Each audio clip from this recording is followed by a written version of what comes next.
नमस्कार दोस्तों। MP jail प्रहरी 2020 का रिक्रूटमेंट निकला था जिसमें लगभग 300 वैकेंसीज थे। और यहाँ पर इसका जो रिटर्न एग्ज़ाम है वो 9 दिसंबर से स्टार्ट हो गया है।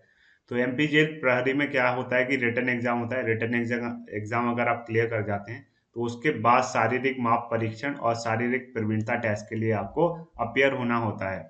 तो अगर और उसके बाद अगर इनको आप क्वालिफाई कर जाते हैं तो आप फाइनल जो है मेरिट लिस्ट जो बनती है, फाइनल मेरिट लिस्ट में आ जाते हैं और आपका सिलेक्शन हो जाता है अगर आपके रिटन एग्जाम में मार्क्स अच्छे हैं।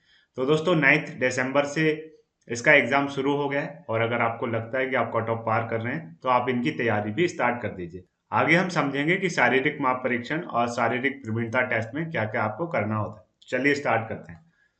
तो सबसे पहले जो सिलेक्शन प्रोसेस को समझ लेते हैं, एमपी जेल प्रहरी की सिलेक्शन प्रोसेस क्या है।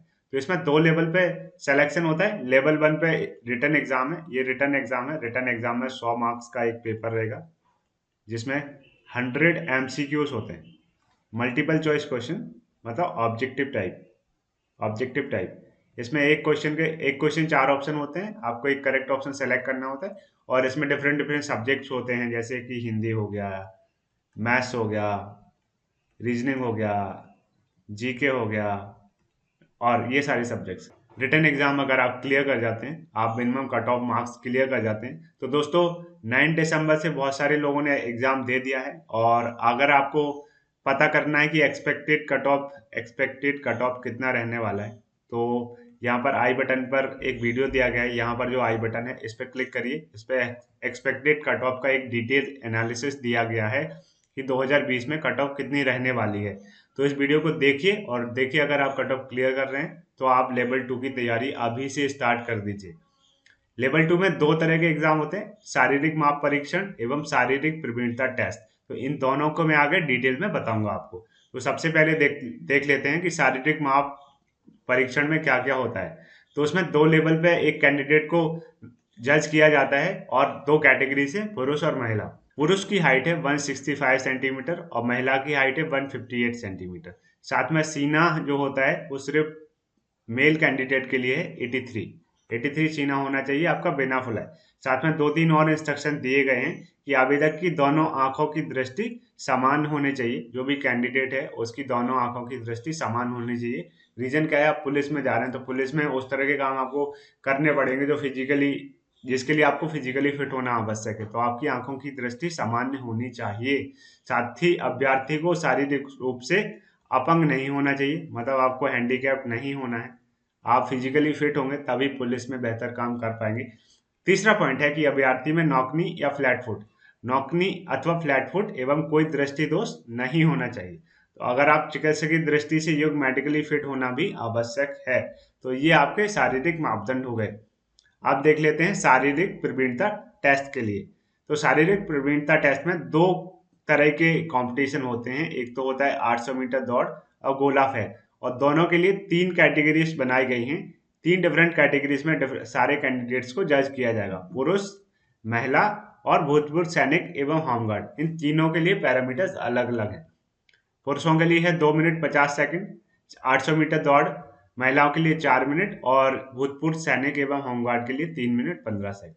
साथ में गोला फेंक के लिए पुरुषों के लिए 20 फीट फेंकना है, 7.260 किलोग्राम का गोला रहेगा। महिलाओं को 16 फीट फेंकना है, 4 केजी का गोला रहेगा। और भूतपूर्व सैनिक एवं होमगार्ड को 15 फीट फेंकना है, 7.260 केजी का गोला रहेगा। इसके बाद आगे देखते हैं, कुछ और डिटेल्स दिए गए हैं। यहाँ पर दिया गया है, यदि अभ्यर्थी दौड़ में क्वालिफाई नहीं कर पाता तो उसे वहीं से वापस भेज दिया जाएगा, उसे गोला फेंक का मौका नहीं दिया जाएगा। तो सबसे पहले क्या होगा, सबसे पहले आपकी दौड़ होगी, फिर होगा नंबर 2 पे गोला फेंक।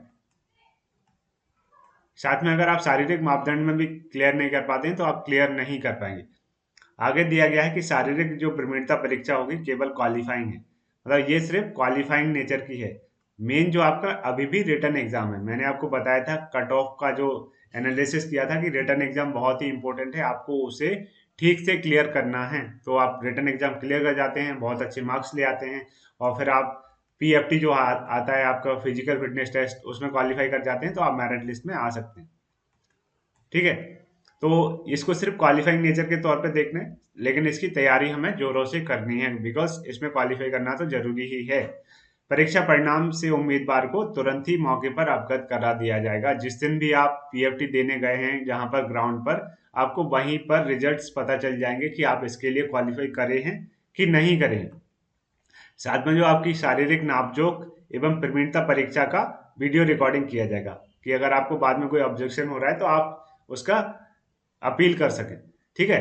तो आपको लग रहा है कि नापजोक में, प्रदर्शन में या मूल्यांकन में कोई दिक्कत आई है, कोई चूक हो गई है, कोई मिस्टेक हो गई है, तो आप वहीं मौके पर समिति के समक्ष अपील कर सकते हैं और वो वीडियो रिकॉर्डिंग देखकर आपकी अपील का निराकरण करेंगे। आगे है कि किसी भी स्थिति में उम्मीदवार को दूसरी बार अवसर नहीं दिया जाएगा। आपको सिर्फ एक ही चांस मिलेगा, उस चांस में आपको क्वालिफाई करना है। आपको परफॉर्म करने का सिर्फ एक ही मौका मिलेगा, किसी भी स्थिति में आपको दूसरा मौका नहीं दिया जाएगा। तो ये आपको याद रखना है, इसीलिए वीडियो रिकॉर्डिंग का प्रावधान रखा गया है, क्योंकि बहुत सारे कैंडिडेट्स बाद में बोलेंगे कि हमने पहले बार में कुछ दिक्कत हो गई इसलिए दूसरी बार करना है। नहीं, आपको दूसरा मौका नहीं मिलेगा। साथ में ये भी दिया गया है कि शारीरिक जो प्रवीणता टेस्ट है, उससे उम्मीदवार को स्वास्थ्य अथवा किसी अन्य आधार पर परीक्षा से छूट नहीं दी जाएगी। इसके लिए अगर आयोग ने आपकी 12 दिसंबर डेट डिसाइड करी है, तो आप ये नहीं कह सकते कि मेरा स्वास्थ्य ठीक नहीं है, मुझे 14 दिसंबर की डेट दे दीजिए। तो ये नहीं दिया जाएगा, आपको 12 दिसंबर को ही वहाँ प्रेजेंट होना पड़ेगा और दोनों टेस्ट देने पड़ेंगे। तो दोस्तों आज के लिए इतना ही। यह वीडियो अगर आपको अच्छा लगे तो इस वीडियो को लाइक करें, शेयर करें और हमारे चैनल को सब्सक्राइब करें। Thank you.